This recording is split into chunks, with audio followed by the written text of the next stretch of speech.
kabutihan is equal sa kasalanan. Now, sa hospital, nagpa-check up. Di ba? Oo.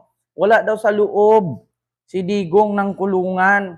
Sabi ni Midal Dia ba? Pangalan, Midyal Dia. Oo. Isaan daw nagpunta? Is part of plan daw ng pagkidnap. Oo. Sabi ni Mildal Dia, pangalan nun. Oo. Kaya hanapin natin, mga kababayan, yung sinabi niyang fake news kasi alam mo sa totoo lang dapat nga anuhan na yan eh. Pauwiin na ng Pilipinas yung mataba na yan eh. Dating Pangulong Duterte, wala umano sa ICC detention facility. Ito sabi ni Midal Dia. Oo, ayusin natin ha. Oh. Oh. Ang hina naman kasi ng ng sinasabi niya. Oo.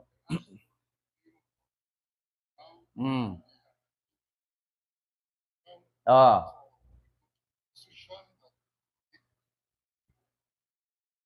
Ang hina ng ng upload nitong wala daw sa loob si Digong. Oo. Kaya ito, speaking of Midyal Dia, mga kababayan, pinapakalat niya po na si Digong daw ay party daw ng plano na kidnapping, wala daw sa loob, hindi daw nila alam kung nasaan. Gusto ko lang pong i-clarify mga kababayan, si Digong po ay nasa loob ng kanilang facility at ito'y actually yung kabila, sabi nga ni Gretchen Ho, 1 kilometro mula doon sa kulungan at 1 kilometro mula doon sa facility, ay magkalapit lang, pwedeng lakarin, sabi ni Gretchen Ho sa balita. So, meron daw 2 van na pumasok sa facility kung saan si Digong nakadetain or nakakulong, nilipat daw siya sa kabila kasi chini-check up. Oo, kalukuhan yan kasi hindi pinapasok. Oo, Ma'am Estilia. Kaya po ang kadahilanan na hindi niya makikita kung nasaan si Digong kasi pinalabas po siya. Oo, Steve Vicino, maraming salamat po. Pinalabas po kasi si Midyal Dia. Kaya hindi niya po masabi kung nasaan si Digong. Sa madaling salita po, bawal po kasi talaga silang papasukin doon hanggat hindi po sila nakadetain at hindi po sila nagkaroon ng kasalanan or hindi sila priso doon o parte ng pagkakulong. Isa lang naman siya sa mga counsel ni Digong or tagapagsalita ni Digong ngayon doon, temporary yata na counsel ni Digong.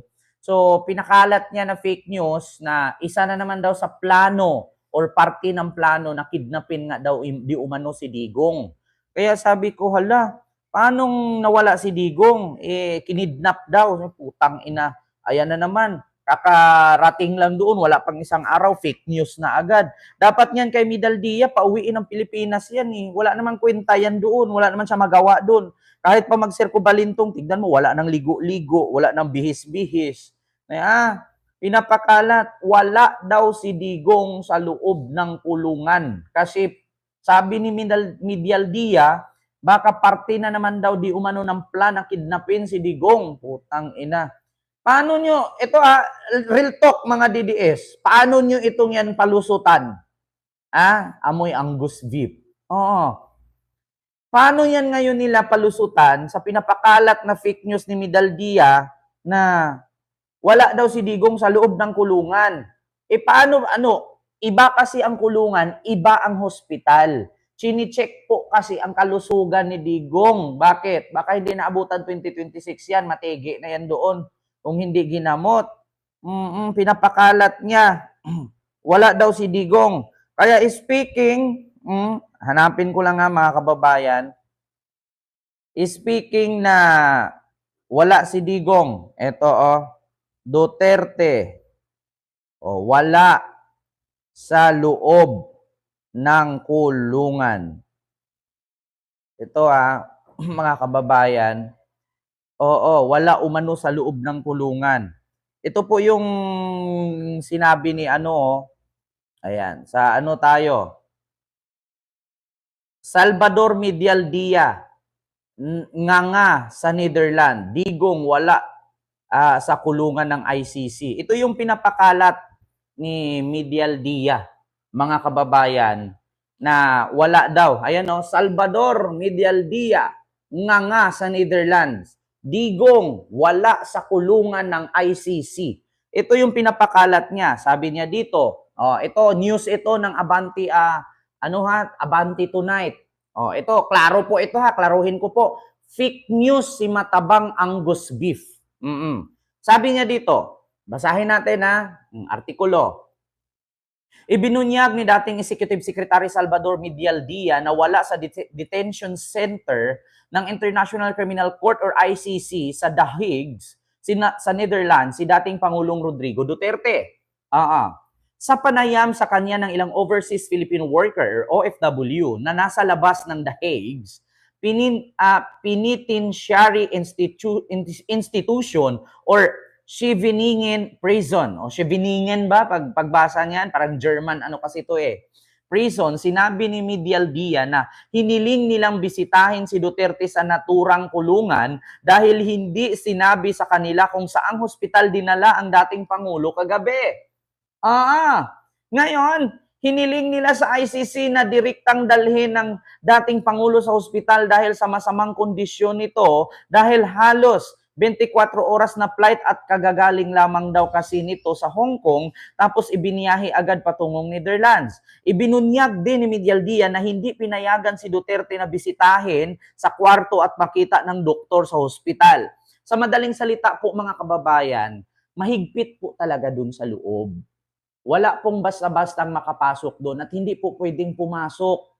Kaya ngayon, mga kababayan, inilaglag siya ng kapwa niya DDS, pinigilan magsalita yung isang DDS na itinatama siya, sabi ni Apu Lakay. 'Di ba?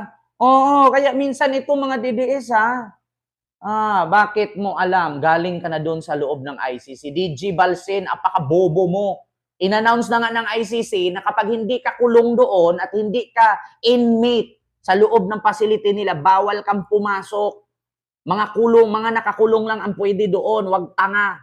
Palibhasa kasi ang bobobo ninyo, mga fake news kayong hayop kayo. Sinabihan umano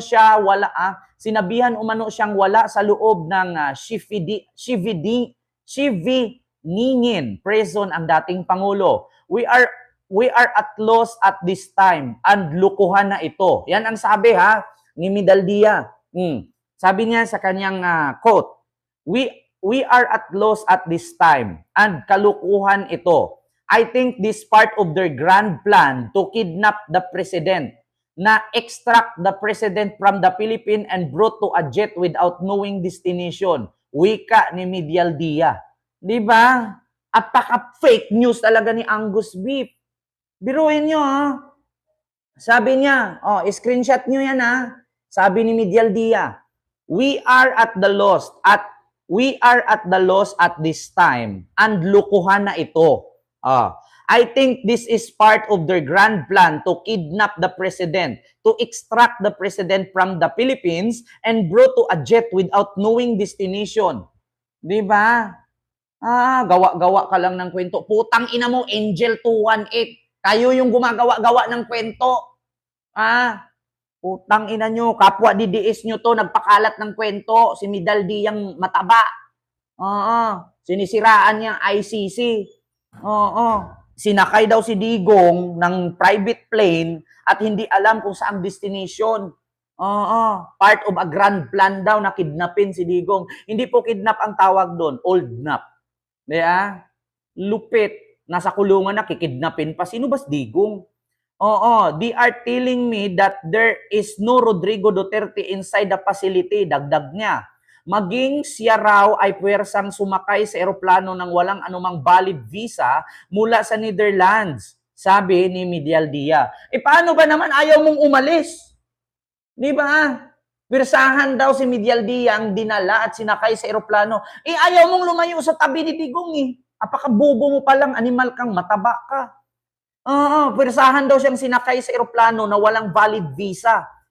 Ayaw mo kang umalis sa tabi ni Digong. Hinihila ka na nga ni General Torre, pabida-bida ka doon. Pinalo pa nga ni Hanilit yung noo ng army. Nabukol dito, oh. Pinalo niya ng cellphone. Ang sakit kaya nun, ang laki ng bukol. Oo. Di ba? Ang bububo ninyo. Tapos sasabihin, binitbit daw siya, pirasahang binitbit, na wala namang valid visa at nakarating sa Netherlands. Eh kung hindi ka ba naman tanga, ayaw mong umalis sa tabi ni Digong, si Digong lang naman yung hinuli, pabida-bida ka. Di ba? Tapos sasabihin mo, they are telling me that there is no Rodrigo Duterte inside the facility, dagdag niya. Maging siya raw ay puwersahang sumakay sa eroplano ng walang anumang valid visa. Puwersahang sumakay o puwersahang sinakay? Kasi magkaiba yung puwersahang sumakay at magkaiba yung puwersahang sinakay. Eh ang sabi niya dito, maging siya raw ay puwersahang sumakay. So hindi siya puwersahang sinakay, siya ang sumakay, tang-inang bobo. Maging siya raw ay puwersahang sumakay. Sa eroplano na walang anumang valid visa mula sa Netherlands. Sa ngayon ay hindi pa umano nila alam kung nasaan ang dating Pangulo. Utang ina. Nagpagamot lang kasi nga mamamatay na.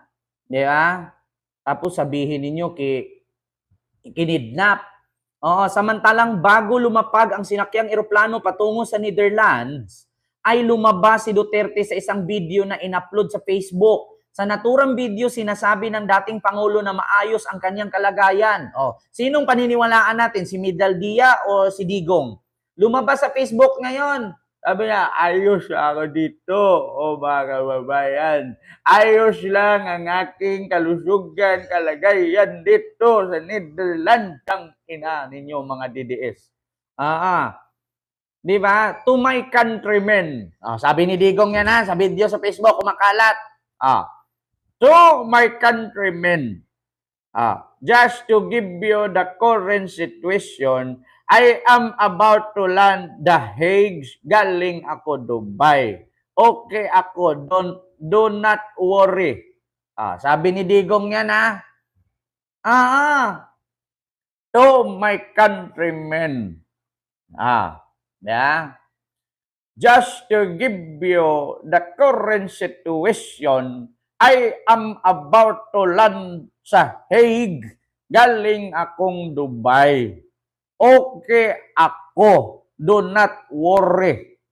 Diba? Inaristo si Duterte noong Martes, Marso 11 at binyahe agad sa kinagabihan patungong Netherlands para isuko sa ICC kung saan nahaharap siya sa kasong crimes against humanity for murder kaugnay sa ipinatupad na gyera kontra illegal na droga sa bansa.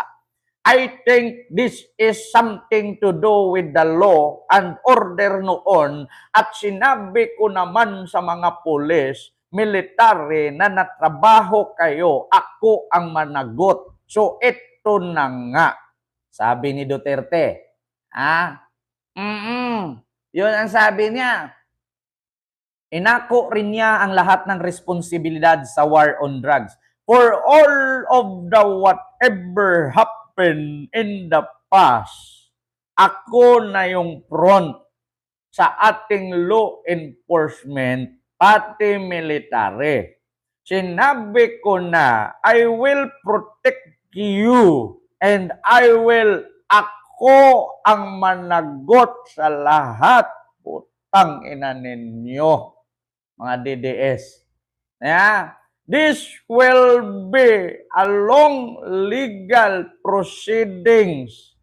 But I say to you, I will continue to serve my country at so be it.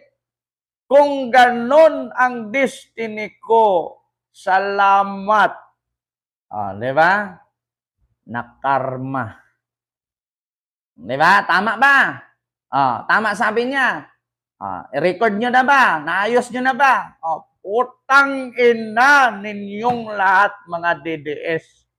Sigaw kayo ng sigaw dyan na I will stand PRRD, mamatay kayong mahirap, ako mamatayng bilyonaryo, putang ina. Ninyong lahat, mga DDS. Sasabihin, kinidnap daw si Digong. Okay nang ina, Medaldia. It's a part of a grand plan daw. Ngayon, dito tayo kay mga kababayan, kay General Torre. Maraming nang babash